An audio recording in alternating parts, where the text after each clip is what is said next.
Australian cricketer Phil Hughes' funeral ceremony is underway in his hometown in Macksville. More than 5,000 people, including Australian Prime Minister Tony Abbott, are attending the funeral ceremony.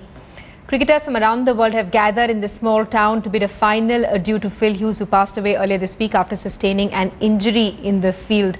Australian skipper Michael Clarke is one of the pallbearers, and he will be leading tributes at the funeral of his close friend Phil Hughes. Let's cross live to the ceremony. As soon as the decision was made that Philip was moving to the Big Smoke, all the Sydney grade clubs decided to take a leisurely 5-hour drive to Macksville with the aim of securing Philip for their respective clubs.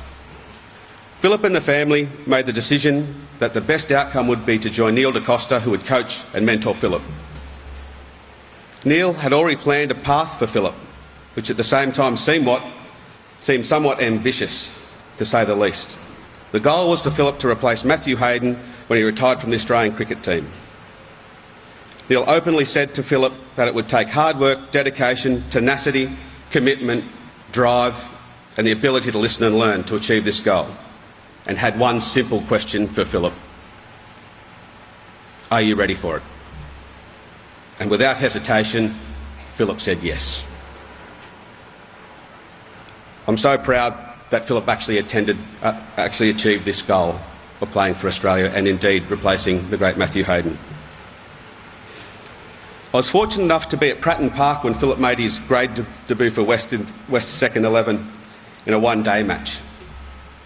As I quietly sat on the grass, there were a number of West Old boys congregating close to the canteen, which was not too far from where I was sitting. When Philip appeared from the change rooms, padded up and heading out to the middle, the comments started with the first: geez, he's small. The second: has he got the power to hit the ball off the square? I had a quiet chuckle to myself at the time and thought, gee, this is going to be interesting. Philip moved to 10, then to the 20s, into the 30s, and passing 50 with controlled aggression.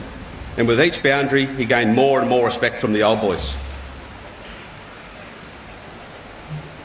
As the innings progressed, the crowd started to build, with the majority of other grades finishing their matches and returning to Pratton Park to watch the little kid from the country bat. When he rose the bat for his century, there was a large applause, and listening to the now comments of the old boys, if I wasn't there previously, you would actually think that there was a 6-foot man batting in the middle, hitting every ball for 4. I think this is a great example of how Philip let his performance do the talking. Moving to Sydney presented Philip with a number of new challenges, like moving into a unit at Breakfast Point with 2 other young men chasing their sporting dreams: Matthew Day, fondly known as Daisy, who excelled at both rugby and cricket, and Cozzy, Matthew Costello, a budding soccer player. On my frequent visits to their apartment, I can tell you cleaning and washing were not strong points for the boys. This seemed to be a theme with Philip even when his brother moved to Sydney some 12 months later. I think I can also add cooking to the list of challenges. And as a result, the boys were on the first-name basis with all the restaurants at Breakfast Point and also the pub bistro. One domestic duty Philip excelled at was ironing, and boy could he iron. This was driven by his desire to look good. He loved to buy the latest clothes and thought himself as a bit of a fashionista. He would often spend hours getting ready and certainly loved a mirror. When Philip had finished admiring himself, he was ready to go, with not a single crease in his shirt or a single hair out of place. Philip was always a country boy at heart, but loved the finer things that the city could offer him. Whilst his achievements in cricket gave him opportunities to live in multiple states, countries, tour nationally and internationally, Philip never changed and still called Macksville home. When he got knocked down, he would simply dust himself off, set goals to get better. I'd never ever once heard him complain about being dropped from the Australian team. His mental strength was beyond his years, and when he faced a situation he would treat it as another challenge that he would overcome, and believe that he would come back bigger and stronger and preferring to pile on runs. To everyone from Macksville, throughout Australia and around the world who sent messages, gifts and heartfelt thoughts of support at this time of need, our family and friends pass on their appreciation. It is truly amazing that a tragic event has touched so many. Philip simply loved cricket, his family, friends and fans, but was the happiest on the farm with his dad and the cattle. If you were a mate, he was loyal as they come, his generosity was profound, and Philip had great respect for everyone that played a part in his life. As you all played your own part of making him the man he became. I would like to leave you with one final quote that was sent to me by a close family friend post Philip's passing. He who lives in the heart of so many never dies. I'll miss you greatly, cuz, but I'll never forget you and the great times we shared. Thank you.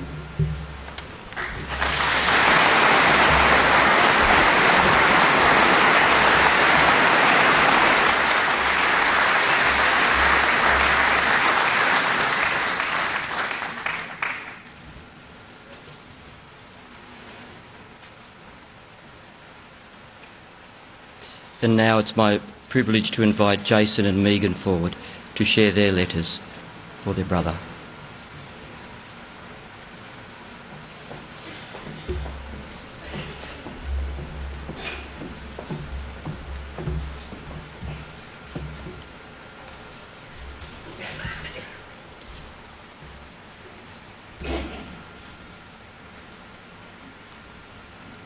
A letter to my brother.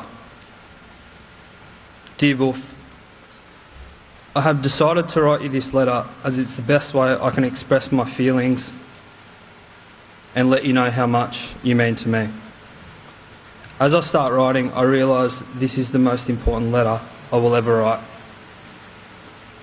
There has been a lot said in the last week, but I thought a nice little letter would sum it all up for us and could be kept forever. I couldn't have asked for a better little brother. From a very young age, you were destined to be our rock star. You moved to Sydney at the age of 17 with 70 centuries already to your name, with your homegrown technique. All I ever wanted was for you to look up to me as your big brother. I still can't believe that I'm here saying my final goodbyes. Even though you are my little bro, you have taught me so much. You have given me confidence, strength. You supported me and gave me a strong desire to succeed. Everyone will have memories of you, but I will cherish our childhood memories forever. Our backyard cricket battles were incredible. You always had to win and keep batting on for days. I bowled to you for hours, and even though my body is sore and tired, I'm very glad that I played a major part in you achieving your dreams. The reason that I'm in Sydney and where I am today is mainly because of you. You told me to move to Sydney when I just turned 21, and I didn't hesitate to move. I was on the first flight because I wanted to share this journey with you. You always had the good looks, you always had the hair. And who said you needed braces to have a smile? You never took a bad photo, bruh. I'll never forget the time, I think you were 16, you needed a break. You decided, you just ran away to the Central Coast for 3 days. You asked me to keep a secret from Mum and Dad. I mean, how would they have ever known?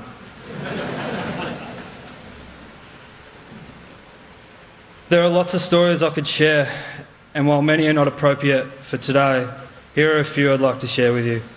I'll miss the regular calls, whether you're at home, interstate or overseas, and all the messages, just to check that you had the spelling right of the tricky and the not so tricky words. What about the weekly picture messages with an update of your rig? Although at times you fluctuated, I reckon the last image was spot on. You look pretty fit, bruss. I'll miss our nights from the Palace in Mortlake to Cargo in Darling Harbour, a combination I'll never forget. And finally, our last stand. The ground was Pratton Park. The opposition was Mossman, of who I'm quite fond. Now I'm quite fond. The game ended up being a fitting final stand between us.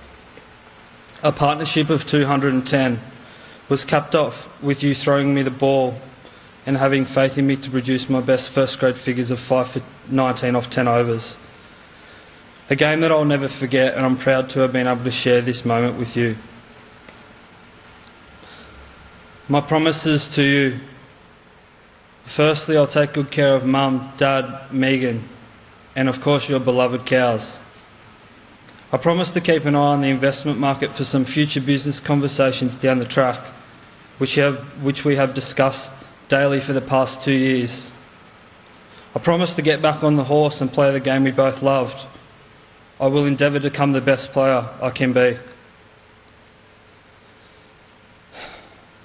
Now it's time to say goodbye, brah. Take care. I miss you. I'm so proud of you. Thank you again for all the memories. I love you now and forever. Love your big brother, Jace.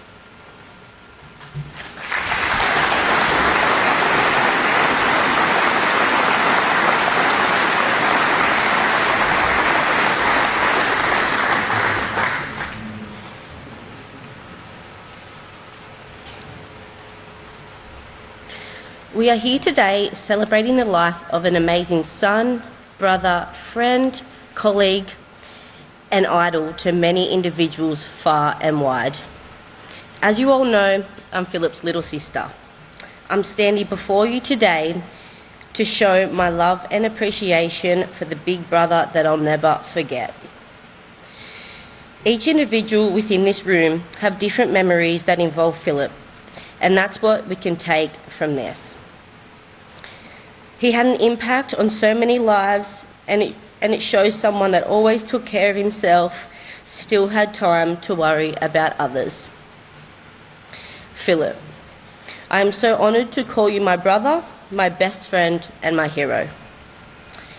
The memories we share will always be the link that keeps us together, even though you physically can't hug your little sister in the times of need. I know that wherever you are within this world, you'll be looking down upon all of your loved ones to shed light whenever times get tough.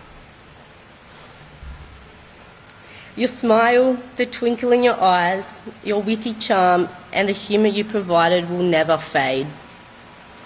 I want to thank you for being the most amazing brother I could ask for. They always say you cannot choose your family, but I wouldn't want mine any other way. Your presence will never leave the people that love and adore you. However, I know that I'll have you by my side every step of the way. I promise you, Phil, that I will continue to live life each and every day the way you did. From morning to night, your beautiful smile always came out, even if your life wasn't going to plan. You never took anything for granted and always knew how lucky and blessed you were from everything that came your way. I am so proud, along with Mum, Dad and Jason, with what you have accomplished within your short period of time you were here with us. I will always remember and admire that you never changed or become somebody different while your life and career was progressing before your eyes.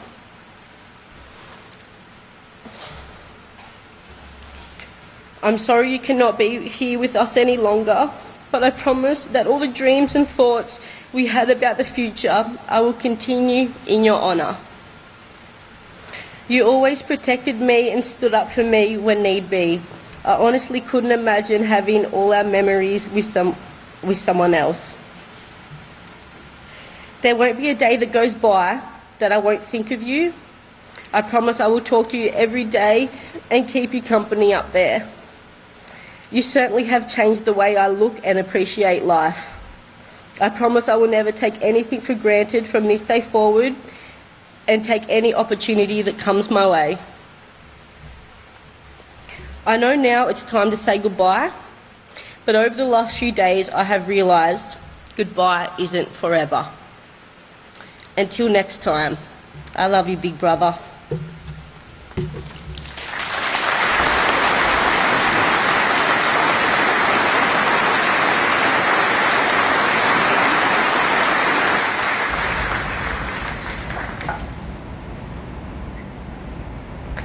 We're getting your live coverage from Phil Hughes' funeral ceremony in Macksville in Australia. His brother and sister addressing the gathering there. Australian batsman Phil Hughes' funeral ceremony is underway in his hometown Macksville. More than 5,000 people, including Prime Minister Tony Abbott, are attending the funeral ceremony. His friends and family are addressing the gathering. Let's cross live. To taking the boys around the Sydney show. They came back with a total of 26 show bags. And when asked to explain, Philip simply said, "I promised they could have whatever show bags they wanted." He'd always made an effort to be about for the boys' birthdays, even if it meant he had to fly in from somewhere. In May we had Charlie's birthday, where he organised the jet boats on Sydney Harbour and Luna Park just for a fun afternoon. He was so excited at the thought of one day getting married and having kids, and on every visit would want to know the story of how Prue and I met. When we got married, how long after we had kids, he loved it. There is no doubt he would have been an outstanding father. He was a big kid at heart, yet in control of what he wanted to achieve. About 12 months ago, I can remember Hughesy came to visit, as he did as often as he could. But this visit was pressing, and I knew he had something on his mind. As many of you who know him would know that he can't hide his enthusiasm and excitement about what he was thinking. I remember sitting at the kitchen bench having coffee, which we had to do, shortly after picking him up from the airport. He turned to me and he said, "We have some work to do."